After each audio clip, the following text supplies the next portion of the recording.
Bonjour et bienvenue dans une nouvelle vidéo. Aujourd'hui avec le chapitre 1082 de One Piece. Pour commencer, la cover. Un dessin avec une situation simple. Chopper prend Zeus pour de la barbe à papa, ce dernier est donc apeuré.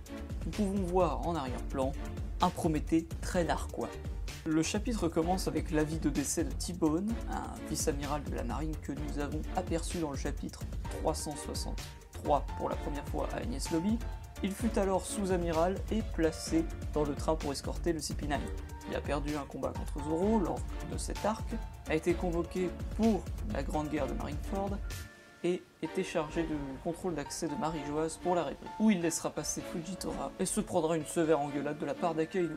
Élément important sur lequel on va revenir, il était très attaché au principe de la marine, au sens de la justice et à la protection des plus faibles.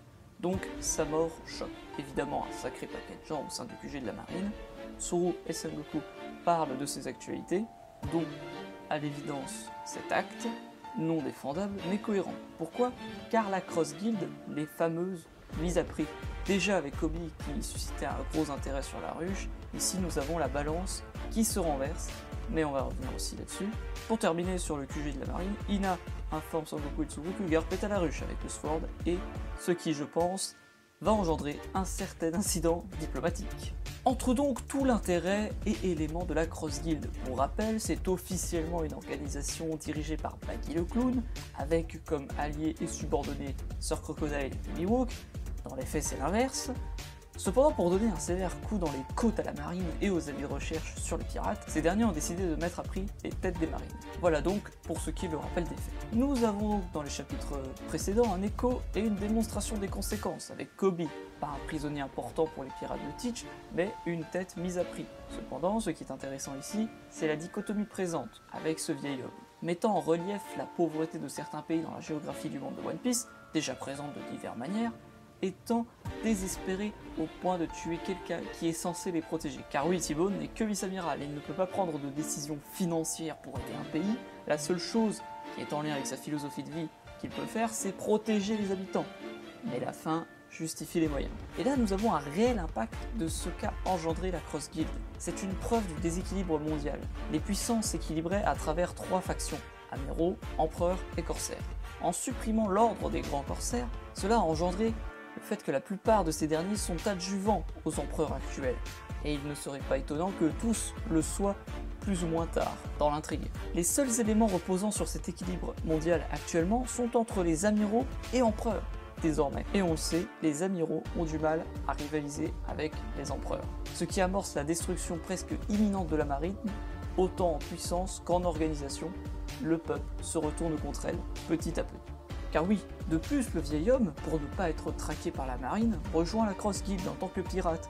Un civil devient donc un ennemi de la marine, tout comme un virus qui se répandrait. Pour en revenir sur notre cher Baggy, malgré tout, il se fait encore bully par Faucon et le Crocodile en salle de réunion. Pour cette fois, un bateau à son effigie. Nouvel écho du flyer que ces derniers lui ont reproché, alors que c'est ses hommes qui en sont responsables.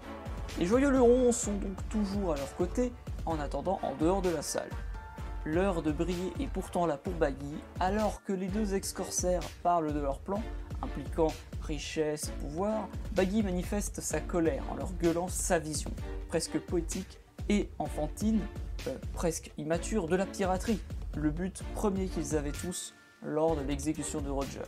Un flashback où Baggy converse avec Shanks sur ce point, qui a pas mal changé. Le plus important, c'est qu'une nouvelle information, une donnée qu'on n'avait pas, arrive.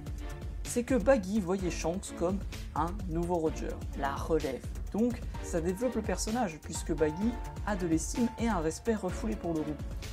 Ce flashback est d'ailleurs une suite de la case vue dans le chapitre 434. Remet en lumière une chose, ils sont de nouveau sur le même plan, la course au One Piece. La course au One Piece. Ils sont désormais de nouveau égaux sur ce point. Ce qui est intéressant, c'est que Crocodile et Mihawk sont de ceux qui ont abandonné la dite course. Baggy déclare vouloir être le roi des pirates, et vraiment, je pense que c'est lui qui va le choper. Je ne sais pas par quelle fraude, mais il va réussir. N'oubliez pas son ascension, qui certes n'a aucune classe, mais qui est bien réelle, il sera roi des pirates, ça j'en suis certain. Et c'est ainsi que, comme son ancien capitaine, il relance la flamme à son équipage pour déclarer, revendiquer le One Piece. La course contient donc officiellement un nouveau candidat qui n'a pas des adjuvants aussi impliqués, car pour l'instant les deux subordonnés sont plus sur une optique de pouvoir et de pognon que de rêve de pirate. Enfin, quai des Traves, nous retrouvons de nouveaux personnages de l'armée révolutionnaire et le retour de Sabo, que perso je croyais vraiment mort, donc je sais pas comment il a fait, mais je me sens très con. Enfin,